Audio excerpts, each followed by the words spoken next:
We look down through this list, and I'll put it all public if it needs be, Mr. Speaker, but I saved the spot up here in red for Carol Tobias and David Osteen and the National Right to Life. Just give us a call, send me an email, a text, pick up the phone, call the Speaker.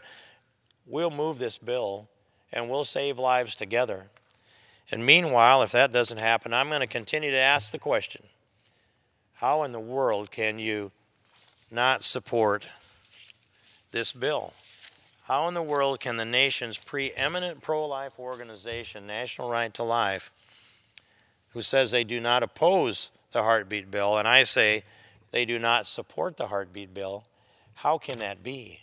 How can you form 50 people on a board of directors, all of them pledged and dedicated to your mission statement to protect life from the beginning of life to natural death, and not find one among those 50 that support the heartbeat bill when 170 co-sponsors are already on it here in the House of Representatives and multiple others are standing up ready to vote for the bill, and there's not one among you, not one among your board that supports the heartbeat bill?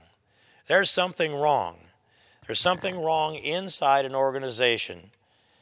Maybe those statements came both from Carol Tobias and David Osteen. Maybe there were a couple along the way. There's a little clause in there, but generally this: who on your board supports the heartbeat bill? Can't name any. That's essentially it. If that's the case, Mr. Speaker, then there's something seriously wrong in the National Right to Life, and something that seriously needs to be corrected, because there are babies who must be protected. If a heartbeat can be detected, the baby is protected. And we need the support of the entire pro-life community in order to get this legislation moved out of the House and over to the Senate, to the President's desk. It will eventually get before a Supreme Court. We'll eventually have one or two more appointments to that Supreme Court. It's got a shot today. It's clearly more constitutional than the pain-capable legislation because it's precisely drafted with these things all in mind. It's a solid case to go before the Supreme Court.